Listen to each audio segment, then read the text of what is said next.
Kumusta sa lahat? Ngayon pag-uusapan natin ang mga maharlikang personalidad na sa kabila ng kanilang korona at yaman, may mga madidilim silang lihim na ikinagulat ng mundo ng mabunyag. Mula sa mga lihim na relasyon na nagdulot ng tsismis hanggang sa tusong labanan sa kapangyarihan na yumanig sa monarkiya. Samahan ninyo ako habang binubunyag natin ang lahat ng ito at marami pang iba. Ngayon, balikan natin ang Italia noong ika-15 siglo. Si Lucrezia Borgia ay ipinanganak noong ika-18 ng Abril 1480 sa Subiaco na noon ay isang bayan sa labas ng Roma, ngunit ngayon ay isang suburb na ng kabisera ng Italia. Ang kanyang ama, si Rodrigo Borgia, ay isang Kastila mula Valencia na lumipat sa Roma noong kalagitnaan ng ika-15 siglo. At ang kanyang ina ay si Vanosa di Catanei, ang pangunahing kirida ni Rodrigo. Sa Roma, mabilis siyang umangat sa hanay ng simbahang Katoliko Romano sa ilalim ng patronahe ng kanyang tiyuhin na si Alfonso na nahalal bilang Papa Calixtus III noong 1455. Pagsapit ng huling bahagi ng dekada, 1450 si Rodrigo ay isa ng kardinal, isang makapangyarihang posisyon sa isang kasing lakas na estado ng Papa na noon ay kumokontrol sa malaking bahagi ng gitnang Italia lampas pa sa Vatican. Pero si Rodrigo ay hindi isang karaniwang kardinal. Nagkaroon siya ng maraming kabit at anak, bagay na karaniwan sa mga taong simbahan noon. Malaki ang pagkukunwari sa loob ng simbahan noong mga panahong yon dahil kahit ipinangangaral ang birtud ng silibasya, lantaran namang binabalewala ito ng mga nasa mataas na posisyon sa kanilang mga lihim na pribadong buhay. At dahil dito, naging paksa ng ilang batikos mula sa mga reformista ng simbahan ang kanilang asal noong panahong yon. Kay Venosa, nagkaanak si Rodrigo ng 4 at magkasundo si Lucrezia at mga kapatid niya, lalo na sa nakatatanda niyang kapatid na si Cesare. Nagpakita ng matinding pagmamahalan sina Cesare at Lucrezia at naging mahalaga siya sa buhay ng kapatid sa mga sumunod na taon. Ngunit nagdulot din ito ng ilang madidilim na tsismis. Bilang anak ng isa sa mga pinakakilalang reliyosong personalidad noong panahon na yon, nabigyan si Lucrezia ng napakahalagang edukasyon sa bagong humanistang pag-aaral na umusbong sa Italia noong panahon ng Renaissance na nakatuon sa mga sinaunang manunulat na Griego at Romano. Tinuruan siya ni Adriana Orsini mula sa Milan. Sa pamamagitan ni Orsini, natutunan ni Lucrezia ang ilang wika at naging bihasa siya kalaunan sa Espanyol, Catalan, Pranses, Italiano at Latin. Ang kanyang humanistang edukasyon ay may matibay na pundasyon sa Griego at Romanong panitikan, retorika, politika, lohika at pilosopya, mga pangunahing asignatura ng humanistang kurikulum.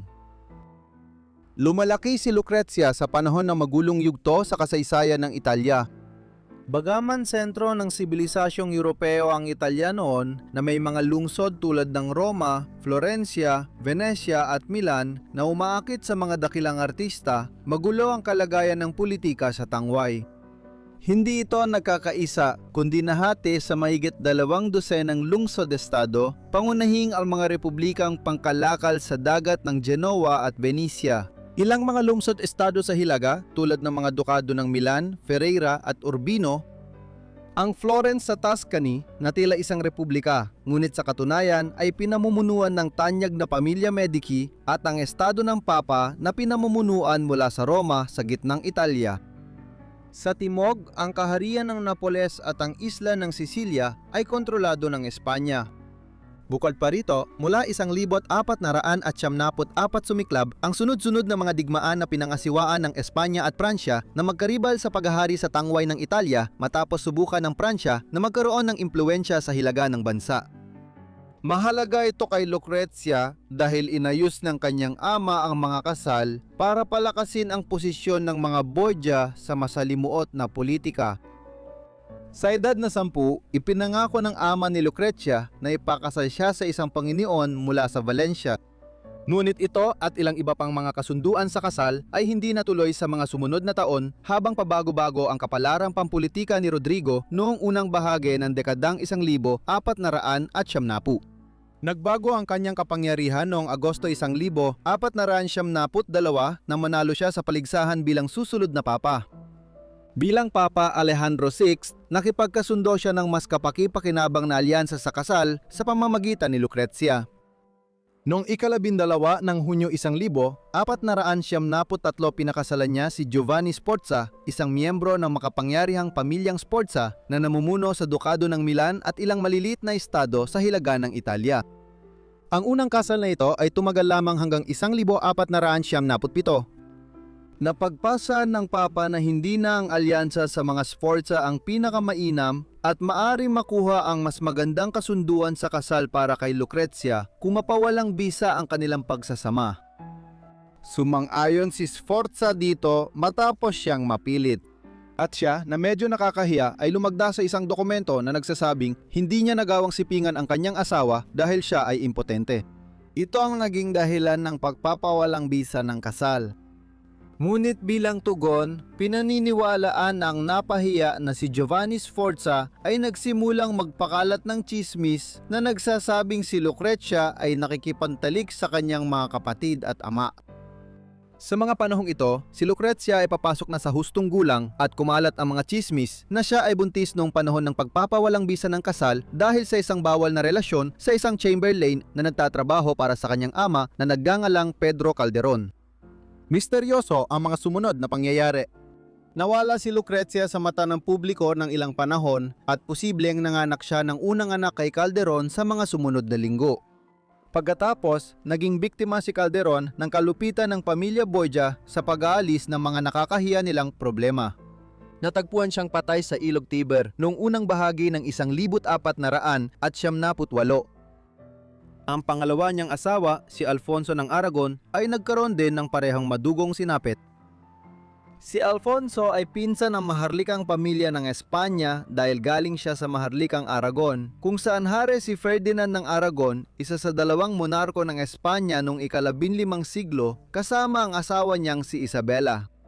Ang kasal ni Lucrezia kay Alfonso noong 1478 ay bahagi ng desisyon ng kanyang ama na pansamantalang suportahan ang mga Kastila sa mga digmaan sa Italia. Ngunit ang kasal ay tatagal lang habang umiiral ang pagbabagong ayos ng diplomatikong alyansa ni Papa Alejandro.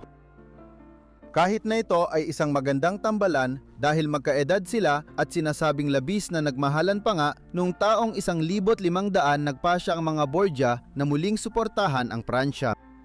Dahil dito, kinailang ang mawala si Alfonso ng mga Borgia kaya't agad siyang natagpuang patay sa Roma. Maaring kasabwat si Lucrezia sa pagpatay sa kanya kahit na nagkaroon na sila ng anak na lalaki mula sa kasal na pinangalan ng Rodrigo ayon sa kanyang lolo na papa. 2 taon ang lumipas bago ang ikatlo at huling kasal ni Lucrezia. Ito ang pinakatanyag niyang kasal at marahil dahilan kaya ito tumagal. Ang bago niyang asawa ay si Alfonso d'Este, ang anak at tagapagmana ni Ercole d'Este, ang duke ng mahalagang lungsod-estado ng Ferrara sa Hilagan Italia. Pagkaraan ng ilang panahon, pinalitan niya ang ama at naging duke noong 1505. Ikinasal sila noong unang bahagi ng 1502 at nagtagal hanggang sa katapusan ng buhay ni Lucrezia. Nagbunga ito ng ilang mga anak, bagaman maaaring pinagkatalunan kung sino ang tunay na mga magulang dahil si Lucrezia tulad ng kanyang bagong asawa ay nagkaroon ng sunod-sunod na mga relasyon sa buong unang 2 dekada ng ika-16 na siglo. Kasama rito ang matagalang relasyon sa pagitan ni Lucrezia at ng Marquess ng Mantua, si Francesco Gonzaga, at isang hiwalay na ugnayan kay Pietro Bembo, isang kompositor at teoristang pampanitikan ng Renaissance na kilala sa pagbuo ng isang diyalekto ng Toscan Italian na naging pamantayang bersyon ng wikang Italiano na ginamit sa buong peninsula. Ang mga ugnayan sa pamilya ni Lucrezia at ang kanyang maraming relasyon at pag-aasawa ang naging dahilan kung bakit siya naging sentro ng mga malalaswang tsismis at maraming alamat sa huling bahagi ng ika-15 at unang bahagi ng ika-16 na siglong Italia. Para sa panimula, maraming mga tsismis tungkol sa mga anak sa labas na nagkaroon siya sa kanyang mga kasintahan. Ang una ay si Giovanni noong unang bahagi ng 1478 na sinasabing bunga ng hindi magandang ugnayan ni Lucrezia kay Calderon. Bagaman pinagtatalunan pa rin kung sino ang mga magulang ni Giovanni. Bukod pa rito, maraming akusasyon ng isang relasyong may incest sa kanyang kapatid na si Cesare nung nabubuhay pa siya. Lalo na pagkatapos mapatay ang kanyang pangalawang asawa sa Roma noong 1500 at si Cesare ay malawakang pinaghinalaang nag-utos ng pagpatay. Ngunit malamang na wala itong kinalaman sa kakaibang selos ng isang mang-iibig, kundi dahil ito sa mga aktibidad pampolitika ni Cesare noong panahong iyon. Ang kapatid ni Lucrezia ang kumilos bilang general ng kanilang ama, ang Papa, sa pagpapalawak ng teritoryo ng estado ng Papa sa gitnang Italia noong huling bahagi ng dekada 1490. Ang desisyon niyang patayin si Alfonso ng Aragon noong 1500 ay purong pampolitika. Tungkol ito sa muling pag-aayos ng diplomatikong ugnayan ng kapapahan at alyansa nito sa Pransya sa panahong ito. Si Lucrezia ay nakilala rin bilang isang femme fatale, isang babaeng kayang akitin ang mga lalaki ayon sa kanyang kagustuhan at kayang lasunin sila ng madali. Pinaniniwalaan halimbawa na nagsusuot siya ng isang guwang na singsing na maaring buksan upang maibuhos niya ang lason sa inumin ng kanyang mga biktimang walang kamalay-malay. Isang kilalang insidente na sinasabing kinasangkutan niya ay ang piging ng mga kastanyas, isang kasiyahan na ginanap sa Roma noong 30 ng Oktubre, 1501. Dito, sina Lucrezia, ang kanyang kapatid na si Cesare at ang kanilang ama na si Papa Alejandro ay sinasabing nasangkot sa isang halos orgia na kinasasangkutan ng ilan sa mga maharlika ng Roma at 12 ng mga kurtisan ng lungsod. Isang ulat lang mula kay Joanne Bouchard, punong tagapag-ayos ng seremonya sa korte ng Papa noon, ang umiiral tungkol sa piging at pinaniniwalaan na yung maaring imbento lang ang kwento para siraan ang pamilya Borgia. Posible rin naman na si Lucrezia ay hindi talaga isang femme fatale o masyadong iskandaloso sa kanyang buhay pag-ibig kumpara sa ibang mga babaeng maharlika noong huling bahagi ng Renaissance sa Italia. Walang duda na siya ay napakaganda noong kanyang panahon, ngunit hindi ibig sabihin na ito ay nagdulot ng anumang malaswang pag-uugali. Sa halip, mukhang siya ay nabahiran ng masamang reputasyon dahil sa mga kaduda-dudang gawain ng kanyang pamilya noong dekada 1470 at dekada 1500. Ang kanyang ama na Papa ay may ilang mga kabit at hinikayat ang kanyang anak na magtatag ng sarili nitong kaharian sa gitnang Italia gamit ang mga yaman ng banal na sede ng Roma para gawin ito. At si Cesare ang pinakakilalang masama sa mga Panginoon ng Renaissance na nagdulot ng kaguluhan sa gitnang Italia noong dekada 1470. Sinasabing malaki ang impluwensya niya kay Niccolo Machiavelli nang simula nitong isulat ang kilalang akdang pampulitika na Ang Prinsipe makalipas ang ilang taon. Ginugol ni Lucrezia ang buhay niya bilang nga sa hustong gulang sa korte ng Este sa Ferrara kung saan naging duke ang ikatlong asawa niya noong 1505. Nabanggit na nasangkot siya sa sunod-sunod na relasyon, bagay na hindi kakaiba sa pamantayan ng huling Renaissance sa Italia. Naging mas komplikado ito dahil si Francesco Gonzaga, isa sa kanyang mang-inibig, ay nagkaroon ng syphilis noon o bago pa nagsimula ang kanilang relasyon. Isang sakit na naipapasa sa pakikipagtalik na dumating sa Europa at nagdulot ng matinding pinsala noong huling ika-15 siglo matapos makipag-ugnayan ang mga Europeo sa Amerika. Bagamat madaling gamutin ngayon gamit ang antibiotics, dati ay unti-unti nitong winawasak ang katawan, nagsisimula sa pamamantal sa are at kumakalat sa iba pang bahagi. Sa huli, nagdudulot ito ng deformidad. At madalas, nagreresulta ito sa pagbagsak ng ilang bahagi ng katawan tulad ng ilong kapag tumagal ang sakit ng ilang buwan o taon. Ngunit tila hindi nahawa si Lucrezia kay Francesco na mas bihirang mangyari sa mga babae. Ang kanyang ama na si Papa Alejandro ay namatay noong Agosto 1503.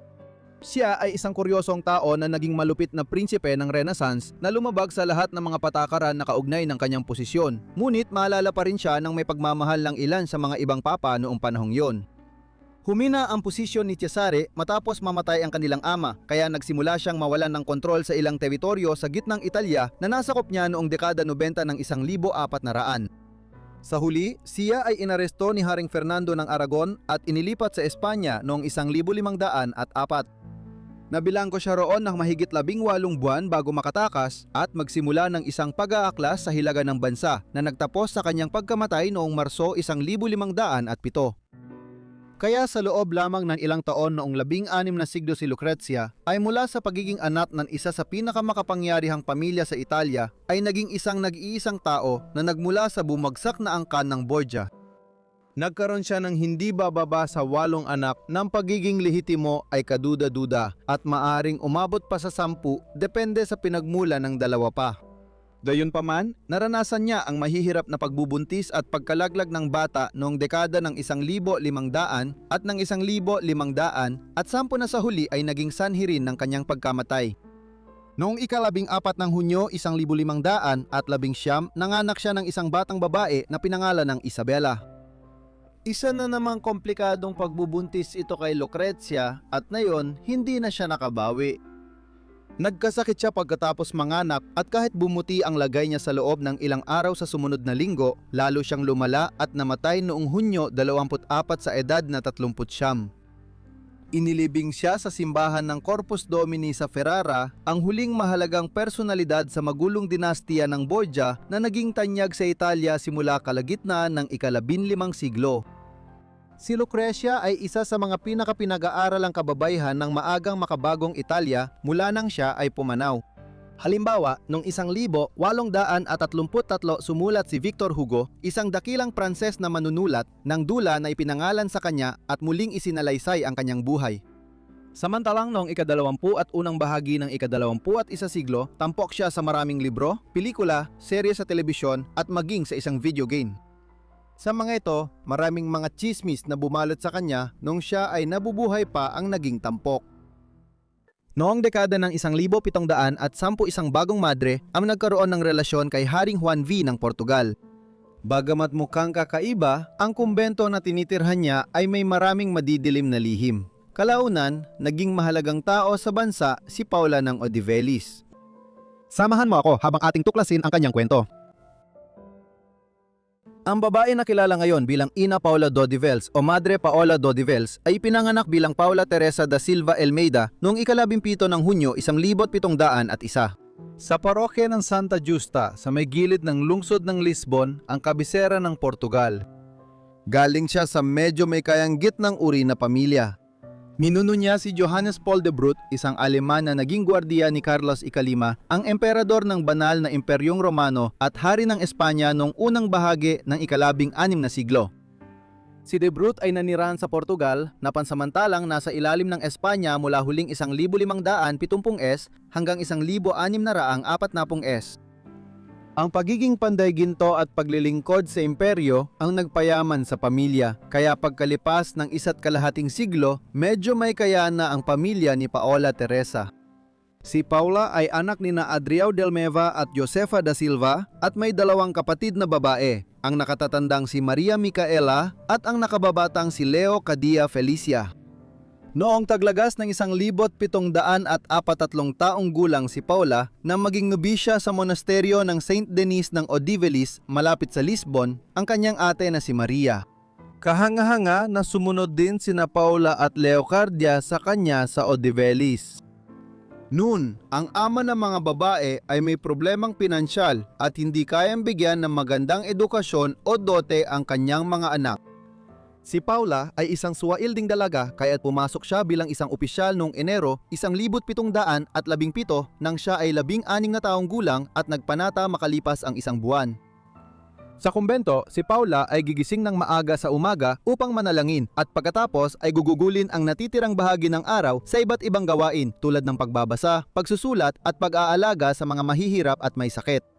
Bilang isang madre, ialay niya ang kanyang buhay sa Diyos at mamumuhay ayon sa 3 mahahalagang panata, kalinisan ng puri, kahirapan at pagsunod.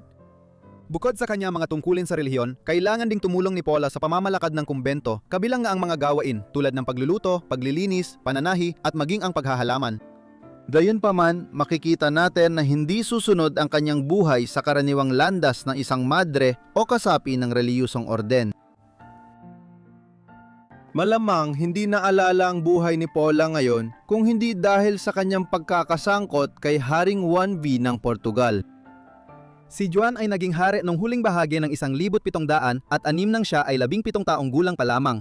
Isang mahusay na pinuno, ang pamumuno ni Juan ay naging tanda ng matinding kasaganaan dahil labis na nakinabang ang Portugal mula sa pagkakatuklas ng mga minahan ng ginto sa kanilang kolonya sa Brazil at sa pag-unlad ng industriya ng asukal at ng Brazil wood doon. Kalaunan, si Paula ang magiging pangunahing benepisyaryo ng malaking yaman mula sa korona kung saan 20% ng kita sa Brazil ay diretso sa pamilyang Maharlika. Di nagtagal matapos pumasok si Paula sa monasteryo ng San Denis, nakilala siya ni Haring Juan. Maaring magtaka ka bakit andun ang hari sa kumbento. Totoo, siya ay pangunahing taga-suporta ng kumbentong yon at madalas bumisita doon. Halimbawa, noong tag-init ng 1,719 na itala ang pagdating niya sa Odivalis para sa pista ng banal na sakramento. Makalipas ang ilang buwan, dumalo si Juan sa kasal ng kamag-anak ng Konde ng Santiago sa monasteryo. Ngunit hindi ito karaniwang kumbento, lalo na sa pamantayan ng makabagong panahon. May isa pang dahilan ang iba't ibang maharlika at maging ang hari sa pagbisita sa lugar na yon. Ang mga lalaking ito ay naghahanap ng bawal na ugnayan sa batang madre at gagawin ang lahat para makamit ito. Ang monasteryo ng Saint Denis ay tahanan ng halos 300 madre, karamihan ay bata at magaganda. May ilang mayayaman at makapangyarihang lalaki na gumamit ng impluensya para matupad ang pagnanasang sexual sa mga babaeng ito. Ang mga maharlika ay magbabasa ng tula, aawit at makikipag-usap sa kanila ng may panunukso upang subukang akitin sila. Pag nagtagumpay sila, susuhulan ng mga lalaki ang tagapag-ingat ng susi, tatakutin ang mga punong madre at gagamitin ang mga pare para mabuksan ang mga pinto. May ilan pang umaakyat sa pader o nagpapanggap na madre para makapasok sa kumbento. Pati ang hari ay sumali at kilala bilang dakilang mahilig sa mga madre. Madalas siyang manatili sa monasteryo at sinasabing mayroon pa siyang lihim na lagusan mula sa kanyang tirahan papunta sa kumbento. At ang ganitong kalaswaan ay hindi lang nangyari sa San Denis dahil sa buong ika-18 siglo katulad na bagay ang nagaganap sa napakaraming monasteryo sa buong bansa. Noong 1777 may isang lalaki na sumulat ng ganito tungkol dito. Napakaraming klero, makapangyarihan, ngunit mangmang at bulok ang moralidad. Maging mga monghe at madre ay nabubuhay sa sukdulang iskandalosong kalaswaan. Mahilig ang mga Portuges sa mga estatwa ng kanilang mga santo at nilalabag ang mga banal na batas ng moralidad. Palipat-lipat sila ng walang tigil mula sa krimen patungo sa pagsisisi at mula sa pagsisisi pabalik sa krimen. Nanginginig sila sa simpleng pagbanggit ng pangalan ng demonyo at impyerno, ngunit nagpapakasasa sa lahat ng sugdulang anyo ng pinakamaruming kahalayan. Hindi tiyak kung kailan nagsimula ang relasyon ng hari kay Paula sa Saint Denis, pero alam nating may ugnayan na sila sa pagtatapos ng dekada 1710. Sa simula, nagkaroon ng ugnayan si Paula kay Francisco de Portugal, konde ng Vimiosa, ngunit labis na nabighani ang hari kaya't nakipagkasundo siya sa konde upang lumayo ito. Noong panahong iyon, maraming naging kasintahan ang hari mula sa kumbento, ngunit si Paula agad ang paborito niya. Noong Setyembre 8, 1720 nanganak siya ng anak na lalaki na si Jose ng Raganza, isa sa ilang anak sa labas ng hari habang buhay niya. Kasabay nito, nagpasya ang hari na kilalanin ang bata at iginawad kay Paula ang titulong abadesa ng Saint Denis. Dahil dito, pagsapit niya sa ika-20 taon, nakilala si Paula bilang Ina Paula del de Vellas, abadesa ng isa sa mga pinakatanyag na kumbento at monasteryo sa Portugal. Mabilis na nakilala si Paula dahil sa kanyang kasiyahan sa bagong posisyon ng kapangyarihan at kayamanan, bagamat sinasabing naging labis siyang mayabang at kilala sa pagsasabi ng mga hindi angkop na salita na hindi tugma sa kanyang relihiyosong katayuan. Hindi lang ginawa ni Juana Abadesa si Paula ng Saint Denis de Aldivelas, binigyan din niya ito ng malaking taon ng pensyon at maraming regalo. Panahon ito ng kasaganaan para sa korona at estado ng Portugal dahil sa pag-unlad ng Brazil at isa sa pangunahing nakinabang si Inang Paula. Kaya naman, tumatanggap siya ng 210,000 pirasong gintong barya bawat taon mula sa kaba ng korona. Karanitema sa kanyang tirahan sa Odivelas ang ginto at pilak. Nabalitaan natin ang mga estatwang purong ginto at paligwang gawa sa mahigit 3,500 onsa ng pilak na binalutan pa ng ginto.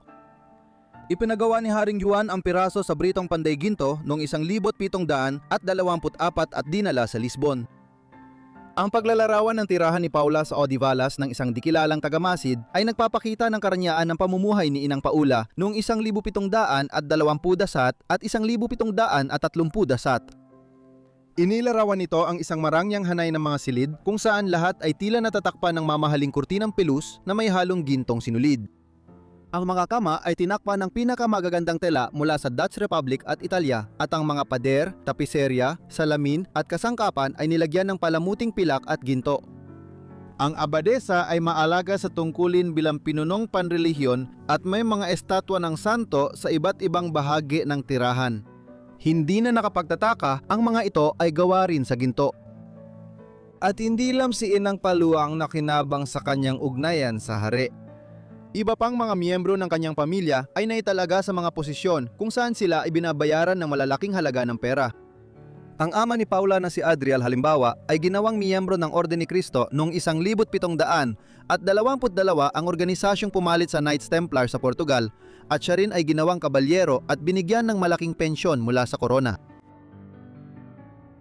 Nakinabang din si Jose, anak ni Paula, sa kasunduan ng hari at ng kanyang ina. Si Jose ay isa sa mga anak sa labas ni Haring Juan V. Ang monarko at si Maria Ana ng Austria ay nagkaroon ng 6 na lehitimong anak, ngunit 2 ay namatay noong sanggol at isa pa sa edad na 19. Ayaw pa rin ni Juan talikuran ang pananagutan niya sa mga anak niya sa labas. Dahil dito, si Jose, anak ni Paula, kasama si Antonio, anak ni Juan, ipinanganak 1714 at si Gaspar, ipinanganak 1716 ay sabay-sabay na pinalaki sa palasyo ng Marquis ng Lorical sa Palhava, dating suburb ng Lisbon. Dahil dito, tinaguri ang mga anak ng Palhava ang 3. Siniguro ni Juan na natanggap nila ang edukasyon ayon sa mahigpit na panuntunan ng Romano Katoliko kay Friar Gasparadan Cainasol. Dahil dito, naging kilalang personalidad ang 3 sa Portuges na simbahang Romano Katoliko. Si Jose, anak ni Paula, ay naging Inquisidor General ng Portuges na Inquisisyon. Ginawa siyang isang napakamakapangyarihang tao sa sarili niyang karapatan sa buhay panreliyon at pampulitika ng Portugal. Bagamat nagdala ng yaman at katayuan kay Paula, ang pagiging dating kalaguyo ni Haring Juan at pagiging ina ng anak niya sa labas. Pansamantalang nayugyog ito noong lumala ang kalusugan ng hari sa huling bahagi ng dekada 40 ng 18 siglo. Ito ay dahil sa dropsy o edema, malubhang pananatili ng likido sa katawan na kadalasang dulot ng problema sa bato o atay. Dahil dito, namatay si Juan noong tag-init ng 1750 sa edad na 60. Ang kanyang panganay na anak kay Reyna Maria Ana, si Jose, ang humalili bilang Haring Jose ay. Sa simula, hindi niya nais usigin ang dating mga kabit ng ama at mga anak sa labas, kaya nanatiling makapangyarihan si Inang Paula sa monasteryo ng San Denis habang pumapasok siya sa dekada 50 ng kanyang buhay. Nanatiling abadesa ng San Denis si Paula at namuhay ng marangya at iginagalang matapos mamatay si Haring Juan. Siya ang namuno noong 1755 nang yanigin ng malakas na lindol ang Lisbon, kabisera ng Portugal. Isang lindol na 7.7 magnitude o higit pa, isa sa mga pinakanakamamatay sa kasaysayan, ang sumira sa lungsod at pumatay na mahigit 12,000 katao. Ang relihiyosong bahay sa Odivelas ay labis na nasira, kaya karamihan sa gawain ni Paula noong huling bahagi ng 1750 at 50 ay naugnay sa pagkukumpuni at pagsasaayos. Ang kanyang anak na si Jose ay nagpatuloy bilang pinuno ng Inquisisyong Portuges sa buong 1700 at 50 partikular na pinangasiwaan ang pagpapatigil ng orden ng mga Heswita sa Portugal at mga kolonya nito mula huling bahagi ng 1750 at 50 at ang pagbawas sa paggamit ng mga pamamaraan ng pagpapahirap na ginagamit ng Inquisition. Gayunpaman, siya at isa pang anak sa labas ni Haring Juan ay ipinatapon sa mabundok na reyon ng Bulsaco sa Portugal noong 1760 dahil sa isang alitan kay Sebastião José de Cavajao, Emelo, unang markis ng Pombal at ang pinakamakapangyarihang ministro sa pamahalaan ni Haring Jose I. Hindi pinayagan si Jose bumalik sa Lisbon hanggang 1777 kaya bihira na lang makita ni Paula ang anak sa natitirang buhay niya. Sa huli, pumanaw si Paula sa edad na 67 noong ika-4 ng Hulyo, 1768. Inilibing siya sa chapter house ng monasteryo sa Saint Denis. Malawak na naalala si Madre Paola sa Portugal at mas nakilala pa siya nitong mga nakaraang taon dahil sa serye noong 2017 tungkol sa kanyang buhay. Si Prinsesa Katarina ay isa sa pinakamalikhaing babae ng Rusya pero hindi sa inaasahan mong dahilan.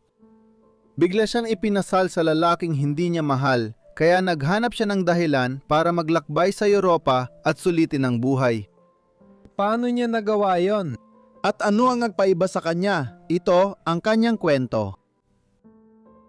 Ang babaeng mas kilala sa kasaysayan bilang Prinsesa Catherine Bagration ay ipinanganak noong ika-7 ng Disyembre 1783 sa lungsod ng Naples sa katimugang Italia bilang Catherine o Jekaterina Skowronski. Pinaniniwalaang si Conde Pavel Martinovich Skowronski ang kanyang ama, isang chamberlain ng korte ng Russia at diplomat ng Imperyong Ruso sa kaharian ng Naples sa Sicily nang ipinanganak si Caterina. Ang kanyang ina ay si Katerina o Jekaterina von Engelhardt. Siya ay pamangkin ni Prinsipe Grigory Potemkin na minsang naging pinakamakapangyarihan sa Imperyong Ruso maliban kay Emperatrice Katerina ang Dakila. Si Potemkin at ang kanyang pamangkin, ang ina ni Katerina, ay nagkaroon ng relasyon sa loob ng isang panahon at may mga haka-haka na si Batang Katerina ay maaaring anak sa labas ni Potemkin. Ano man ang kanyang pinagmulan, alam nating lumaki siya na may mataas na koneksyon sa maharlikang Ruso at umunlad dahil dito. Si Batang Katerina ay sa huli ay bumalik sa Rusya hindi nagtagal matapos siyang ipanganak at pinalaki sa korte sa St. Petersburg. Ni Katerina ang dakila na namuno sa bansa hanggang 1700 at 76 matapos gawing isa sa mga makapangyarihang bansa sa Europa ang Rusya at pagkatapos ay ni Tsar Paul I hanggang 1801. Panahon ito ng kaguluhan sa Europa dahil sa Rebolusyong Pranses ng 1789 na nadulot ng digmaan ng maraming bansa laban sa Pransya. Sa kabila ng pagsubok durugin ang Rebolusyong Pranses, sunod-sunod na natalo ng mga Pranses ang Austria, Britanya at Prussia noong 1700. Sa ngayon, pinagmamasdan lang ng Rusya ang mga labanan sa kanluran at gitnang Europa, pero kalaunan kailangan din nilang tumindig na maaapektuhan ang buhay ng maraming maharlikang Ruso gaya ni Prinsesa Katerina. Noong 1816 na taong gulang si Katerina nang ikasal siya kay Prinsipe Peter Bagration mula sa maharlikang linya ng Georgia na Bagrationi na nasa 3 pus noon. Ang asawa ni Katerina ay natatangi kaya't marami ang nagtaka sa kanilang pagsasama. Halimbawa, hindi siya kagwapuhan o makisig. Siya ay katamtaman ang taas, payat may kayumangging buhok at baluktot na ilong na madalas biruin sa St. Petersburg, kabisera ng Russia noon. Ngunit si Bagration ay isa sa mga dakilang pinunong militar noon. Isa siya sa ilang nakatalo sa hukbo ni Napoleon at napigilan ang paglusob ng Pranses sa Russia noong 1807 sa pagtatapos ng digmaan ng ika-4 na koalisyon. Dahil dito, nakilala siya ng husto noong si Bonaparte ay hinahangaan ng maraming Europeo na tila isang Diyos bilang taong hindi matalo sa labanan. Maraming Ruso ang tumawag kay Bagration bilang Diyos ng hukbo dahil dito. Ang tagumpay niya laban sa mga Pranses ay wala pa ng pakasalan niya si Catherine, ngunit namunuan na siya ng maraming misyon militar sa Poland noong dekada 90 ng ika-18 siglo, kaya't napangasawa ni Catherine ang isang makapangyarihang pamilya sa korte ng Russia.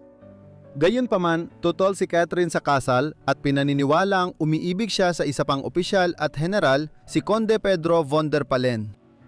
Gayunpaman, inayos ng mga opisyal ng Russia ang kasal at halos hindi siya makatanggi. Ayon kay Luis Alexandre Andro de Langeron, isang general mula Pransya, ito ang kanyang sinabi tungkol sa kasal.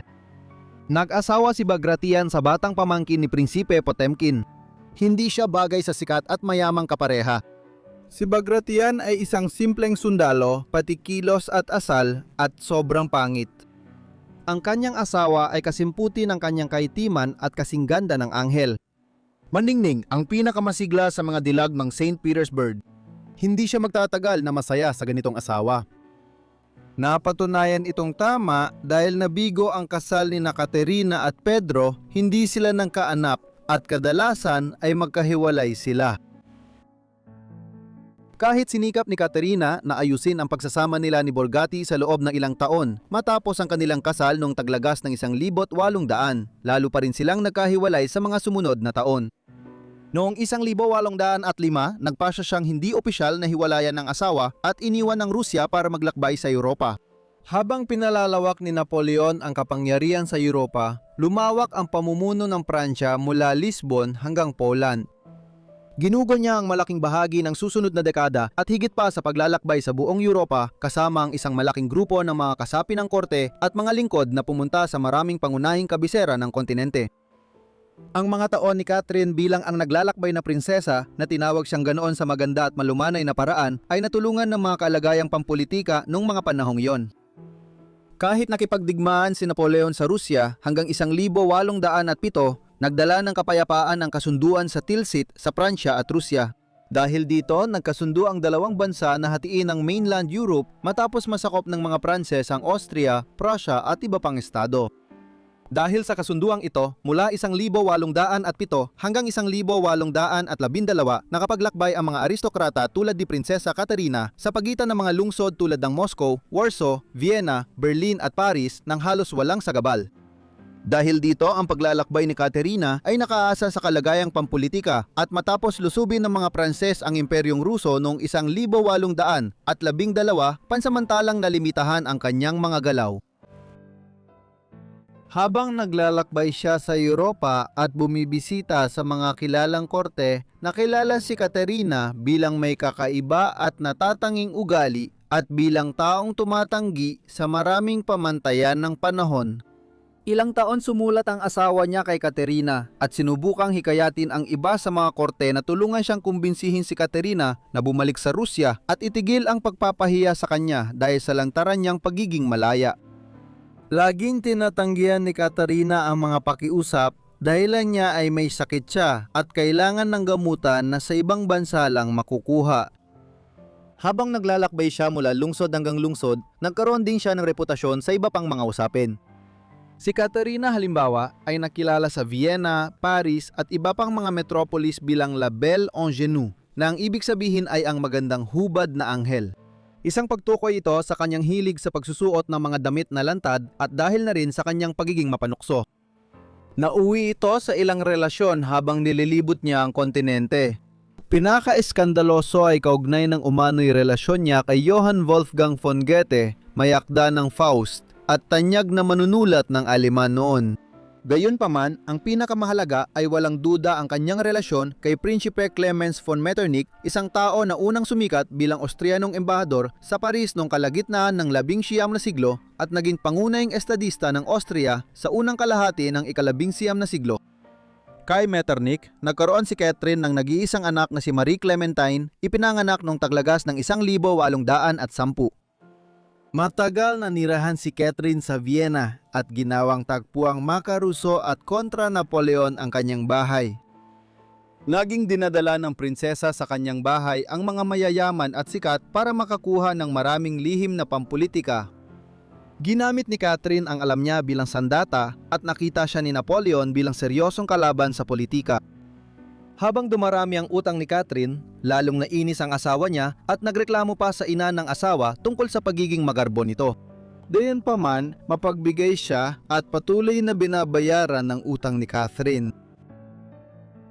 Maagang namatay ang asawa ni Catherine noong 1812. Noong taon na iyon, sinalakay ni Napoleon ang Imperyong Ruso sa pinakamalaking kampanya ng militar sa makabagong kasaysayan ng Europa noon. Bilang pangunahing general, mahalaga ang papel ni Bagration sa pagtatanggol ng Rusya. Isang kampanya na nauwi sa pag-abandona ng mga Ruso sa Moscow at pagsunog sa lungsod para hindi magamit ng mga Pranses bilang base habang dumarating ang taglamig. Gayunpaman, hindi na nabuhay si Bagration para makita ito. Pinili niyang harapin ang mga Pranses at kaalyado nila sa matinding labanan bago sila makarating sa Moscow. Dahil sa kanyang pagsisikap, naglaban ang mga Ruso at Pranses sa Borodino noong Setyembre 7, 1812 malapit sa Moscow. Sa labanan kung saan nagwagi ang mga Pranses at nagpatuloy patungong Moscow, si Bagration ay malubhang nasugatan. Dahil sa kakulangan ng gamutan, nagkaroon ng gangrene ng sugat sa kanyang binti at namatay siya makalipas ang 2 linggo at kalahati sa sima, edad 47. Iniwan si Catherine na balo at malaya mag-asawa muli pero inabot ng ilang taon bago niya ito ginawa. Pagkatapos ng kanyang kamatayan, hinalugog ang kanyang mga gamit at sa kanyang mga papel ay natuklasan ang serye ng mga nakapipinsalang liham. Ipinapakita ng mga ito na ang Grand Duksa, si Catherine Pavlovna ng Rusya, ang kapatid ni Emperador Alexander Perfeisty ng Rusya ay labis na umiibig sa kanya. Ayon sa ilang sanggunian, sila raw ay naging magkasintahan. Noong 1800 pinilit ni Emperador Paul I ng Rusya si Bagration na pakasalan si Prinsesa Catherine para maiwasan ang ugnayan nila ng kanyang anak na babae. Bagaman sinasabi ng iba na hindi niya pinansin ang mga pagpapahiwatig nito dahil labis niyang minahal ang kanyang asawang si Catherine. Si Catherine ay kilalang personalidad sa isang mahalagang pagtitipon ng mga diplomat at aristokrata noong ika-19 na siglo. Naganap ito noong 1815 sa Vienna. Ang Kongreso ng Vienna ay binuo sa bandang huli ng digmaang Napoleoniko nang bumagsak ang kapangyarihan ni Bonaparte sa Pransya at Europa.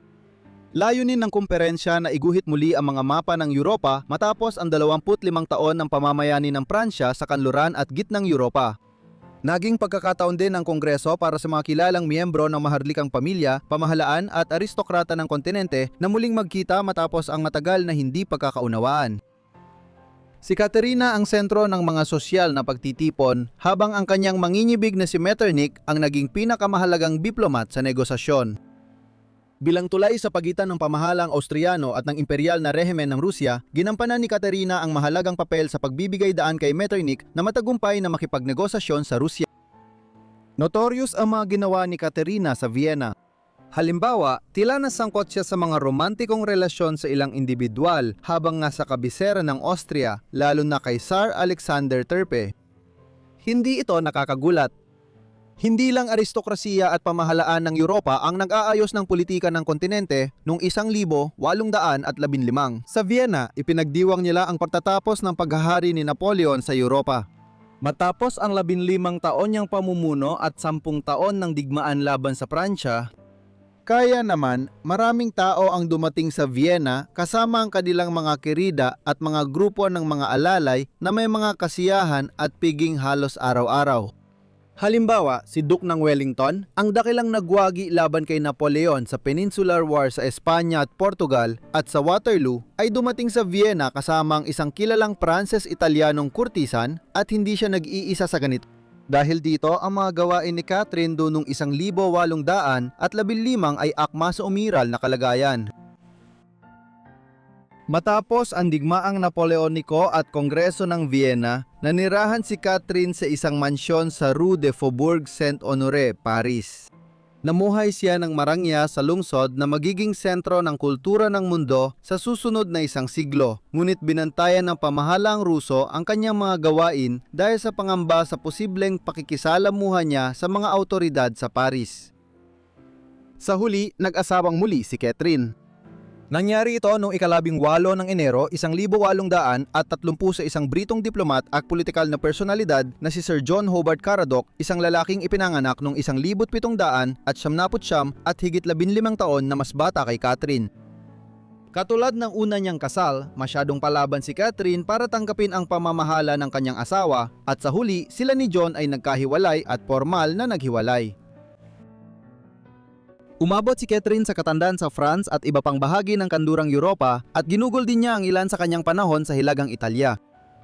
Pinakakapansin-pansin ang huling taon niya dahil sa pamana mula sa kanyang tiyo sa tuhod na si Potemkin. Binubuo ito ng mahahalagang koleksyon ng alahas at diamante.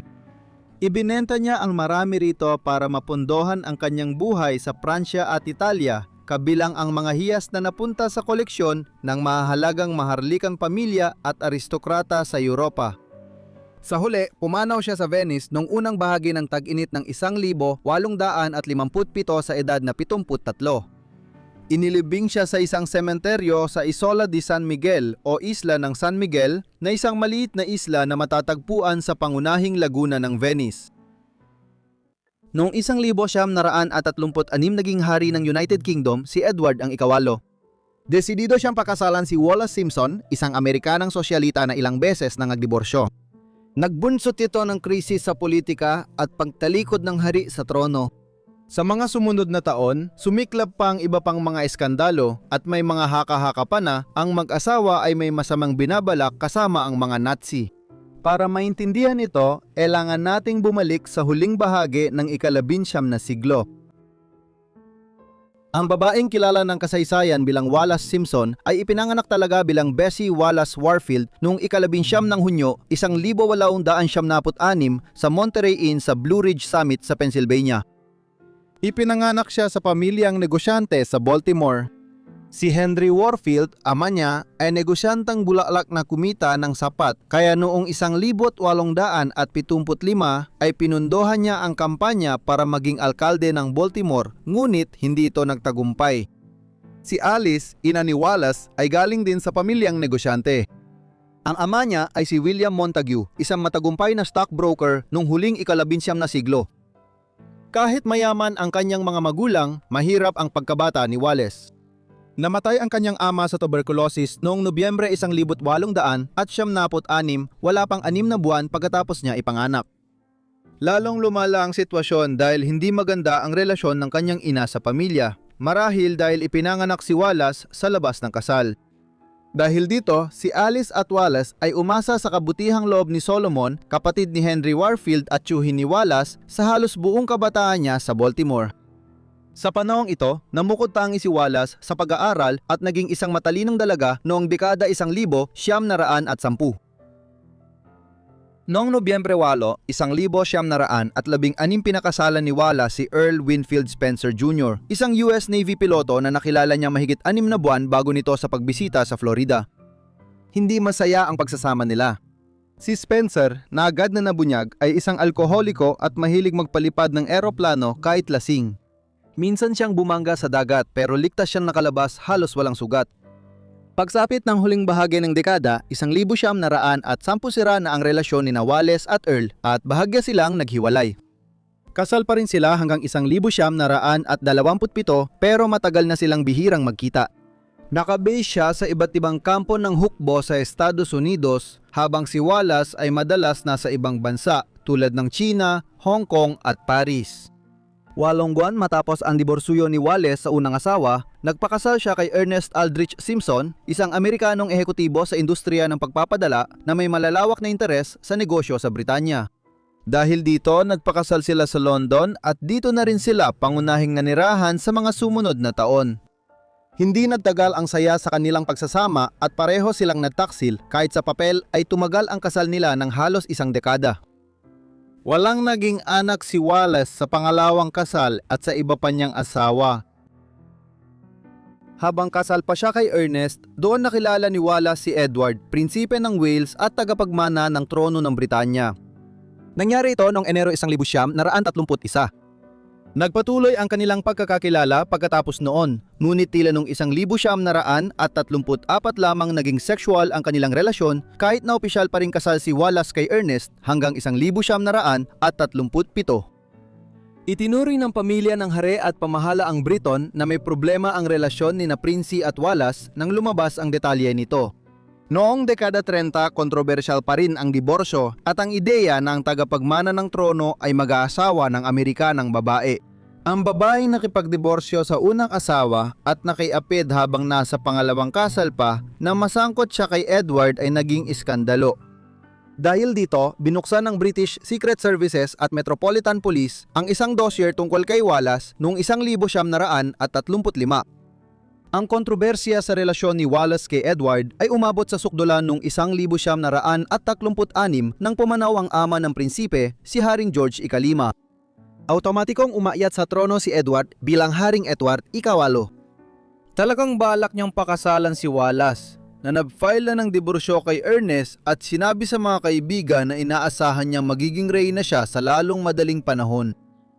Pero may ibang plano ang gobyerno.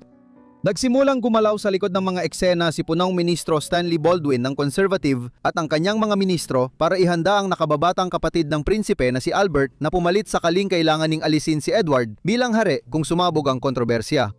At yan nga mismo ang nangyari. Nang igiit ni Edward ang pagpakasal kay Wallace, malinaw na ipinakita ng gobyerno ni Baldwin na hindi tatanggapin ng Briton si Wallace bilang reyna.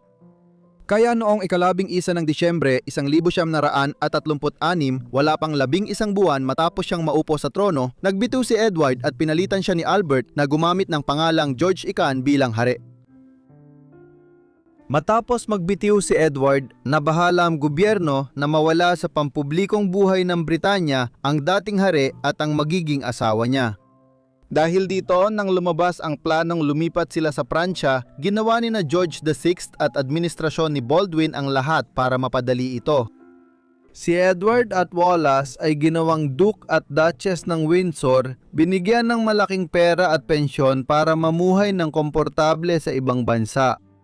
Dahil dito, ikinasal ang dating monarko at ang kanyang magiging asawa sa Timog Pransya noong Hunyo 3, 1937 matapos makuha ni Wallace ang diborsyo mula kay Ernest. Pagkatapos ng kasal, tumira sila sa Paris.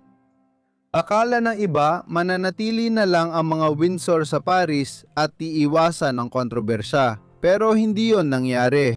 Si Edward, sa suporta ni Wallace, ay tila determinado na subukang magkaroon ng bagong posisyon para sa sarili bilang isang di-opisyal na embahador ng mga interes ng monarkiya ng Britanya sa ibang bansa. Bilang bahagi ng pagsisikap na ito na magtatag ng mga bagong koneksyon, nagpasya sina Edward at Wallace na maglakbay sa ibang bansa noong taglagas ng 1937 patungo sa isang bansang sukdulang kontrobersyal.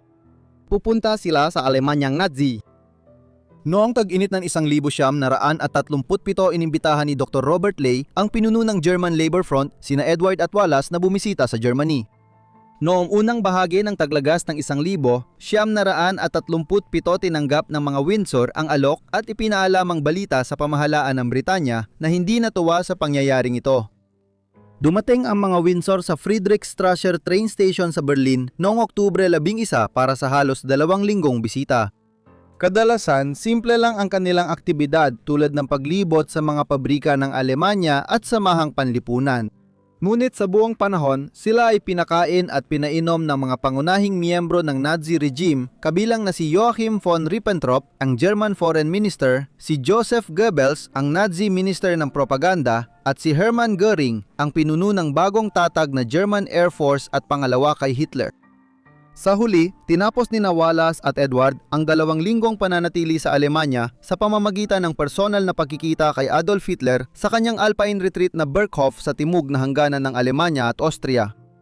May iba't ibang ulat tungkol sa kung ano ang napag-usapan sa mga pagpupulong na ito at kung ano ang pinaplano sa pagitan ng mga Windsor at ng mga Nazi, ngunit gaya ng makikita natin, ang buong pagbisita ay nagkaroon ng mas madilim na kahulugan dahil sa mga pangyayari sa mga sumunod na taon. Nagbalik sina Wallace at Edward sa Paris matapos bisitahin ang Alemanya. Doon nila nasaksihan ang mabilis na paglapit ng Europa sa digmaan sa mga sumunod na buwan habang ang bago nilang kaibigan si Adolf Hitler ay nagsimulang sakupin ang ilang mga kalapit bansa ng Alemanya. Ang Austria ay isinama sa mas malaking Alemanya noong Marso 1938 at 38 na sinundan ng Czechoslovakia makalipas ang 1 taon. Noong sinalakay ng Nazi ang Poland noong Setyembre 1939 at 39 nagpasya ang Britanya at Pransya na hindi na pagbibibigyan si Hitler at nagdeklara ng digmaan laban sa Alemanya. Kaya nagsimula ang ikalawang digmaang pandigdig. Nagpatuloy sina Wallace at Edward na tumira sa Paris pagkatapos sumiklab ang digmaan. Sila, tulad ng maraming taga-Paris, ay naniwala na sila ay ligtas doon, malayo sa harapan ng inaasahang pananakop sa Pransya sa hiladang silangan ng bansa. Ngunit nang dumating ang pananakop na iyon noong unang bahagi ng tag-init ng 1940, nagresulta ito sa matinding tagumpay ng militar para sa mga Nazi at nagsimulang lumapit ang mga dibisyon ng tangke ng Aleman sa Paris ilang linggo lamang matapos ang unang paglusob sa Pransya. Habang nangyayari ito, tumakas sina Wallace at ang kanyang asawa patimog, tumawid ng hangganan papasok sa Espanya at nagtuloy sa Portugal.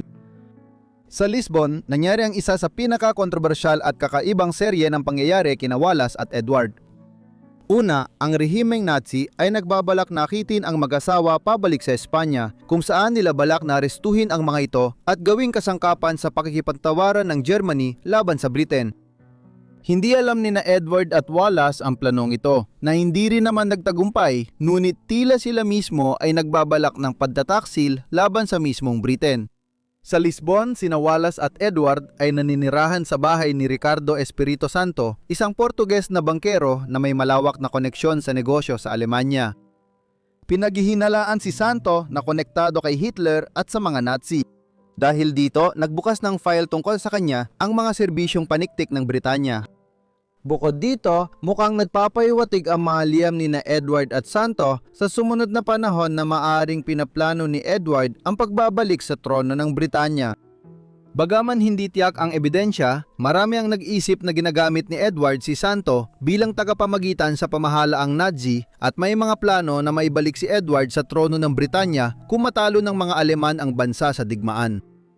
Maaring nakipagsabuatan si Wallace at ang asawa niya sa mga Nazi noong ikalawang digmaang pandigdig para maging hari at reyna 5 taon matapos ang pagbibitiw ni Edward. Maaring hindi natin malaman ang buong katotohanan tungkol sa mga plano ni Wallace at Edward sa Portugal noong tag-init ng 1940. Makalipas ang ilang linggo, pinasakay ng pamahalaang Briton sila ng barko sa Lisbon papuntang Bahamas kung saan ginawang gobernador si Edward sa buong panahon ng digmaan para manatili silang malayo sa Britanya. Dito nila ginugol ang natitirang ikalawang digmaang pandaigdig at nauwi sa wala ang anumang plano nila kasama ang mga Nazi habang unti-unting natatalo ang mga Nazi mula taglamig ng 1941. Nagpatuloy sina Wallace at Edward bilang mga maharlikang ipinatapon sa Paris matapos ang ikalawang digmaang pandigdig. Patuloy na lumitaw ang mga pira-pirasong ebidensya sa paglipas ng mga taon tungkol sa tila panandalian nilang alyansa sa mga Nazi at ang mga pagpupulong na ginawa nila kasama ang mga matataas na miyembro ng rehimen noong Oktubre 1937 ay naging mansa sa kanila sa natitirang bahagi ng kanilang buhay. Gayunpaman, patuloy silang nagkaroon ng uri ng kasikatan sa Paris at tuwing bumibisita sa Estados Unidos noong dekada 50. Lumala ang kalusugan ni Edward noong dekada 60 malaking bahagi dahil sa panghabang buhay niyang bisyo ng sunod-sunod na paninigarilyo at namamanang problema sa baga ng kanilang pamilya. Sa huli, pumanaw siya noong Mayo 1972 sa Paris sa edad na 77. Ibinyahe pabalik sa Inglaterra ang kanyang labi para sa isang maharlikang libing kung saan nagpakita ng nakakagulat na dalamhati ang mga Briton para sa monarkang naging hari lamang noong 1936 at ang kanyang buhay ay nabalot ng kontrobersya. Nagpatuloy si Wallace sa paninirahan sa Pransya matapos mamatay si Edward. Sinusuportahan siya ng ari-arya ng yumaong asawa at sustento mula kay Reyna Elizabeth II ng Britanya. Humina ang kanyang kalusugan at nagkaroon siya ng demensya nung sa huling bahagi ng dekada 70. Mula noong 1980 nawala na ang kanyang kakayahang magsalita. Kaya sa huling mga taon niya, sa bahay na lang siya at unti-unting humina ang pag-iisip niya. Sa huli, si Wallace ay namatay sa kabisera ng Pransya noong ika-24 ng Abril 1986 sa edad na 89. Idinaos ang kanyang libing sa St. George's Chapel sa Windsor Castle sa Inglaterra at inilibing siya katabi ni Edward malapit sa Windsor Castle. Salamat sa panonood ng video tungkol sa mga iskandalosong maharlika at mga iskandalo ng maharlika na gumulat sa mundo. Sana naging interesante ito sa inyo. Ipaalam ninyo sa akin kung ano ang inyong opinyon tungkol sa mga video at sa kanilang mga buhay sa ibaba sa mga komento. At kung may mga suwestiyon kayo, sabihin din ninyo sa mga komento kung gusto ninyo pa ng mga ganitong video tungkol sa mga iskandalo ng maharlika. Ipaalam din ninyo sa akin. Interesante ang paksang ito, kaya pakiusap, sabihin kung nagustuhan ninyo. Sana nakasubscribe na kayo at naka-on ang notifications para mapanood agad ang videos ko. Hanggang dito na lang muna, magkita tayo sa susunod na Forgotten Lives. Salamat!